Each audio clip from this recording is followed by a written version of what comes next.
حدیث شریف میں آتا ہے کہ اللہ کے نبی علیہ الصلوۃ والسلام نے ارشاد فرمایا ان اللہ اذا احب عبدا نادى جبریل، جب اللہ رب العالمین کسی بندے سے محبت کرتا ہے تو جبریل علیہ الصلوۃ والسلام کو آواز دیتا ہے اور کہتا ہے اے جبریل انی احب فلانا فاحبہ،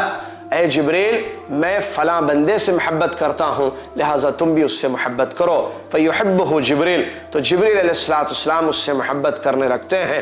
پھر حدیث میں آگے بتایا گیا کہ جبریل علیہ الصلوۃ والسلام آسمانی فرشتوں کے پاس یہ بات پہنچاتے ہیں کہ اللہ رب العالمین فلاں بندے سے محبت کرتا ہے تو تم بھی محبت کرو، چنانچہ آسمان کے فرشتے بھی اس بندے سے محبت کرنے لگتے ہیں۔ اس کے بعد نبی علیہ الصلوۃ والسلام نے بیان فرمایا پھر زمین میں اس کی مقبولیت ڈال دی جاتی ہے، مطلب لوگوں کے دلوں میں اس کی محبت اور زمین میں لوگوں میں اس کی شہرت یا مقبولیت عام ہو جاتی ہے۔ محترم ناظرین، یہ حدیث شریف کا خلاصہ ہے جس حدیث سے یہ بات معلوم ہوتی ہے کہ اگر ہم اللہ تبارک و تعالیٰ کی محبت کو پالیں تو اس کا فائدہ یہ ہوگا کہ نہ صرف آسمانی مخلوق ہم سے محبت کرے گی بلکہ زمین کی بھی مخلوق ہم سے محبت کرے گی اور لوگوں میں ہماری مقبولیت ہوگی، لوگ ہمیں پسند کریں گے، لوگ ہماری باتوں کو انشاءاللہ قبول کریں گے۔ تو یہ حدیث ہے جس سے اللہ رب العالمین کی محبت کی اہمیت ہمیں معلوم ہوتی ہے۔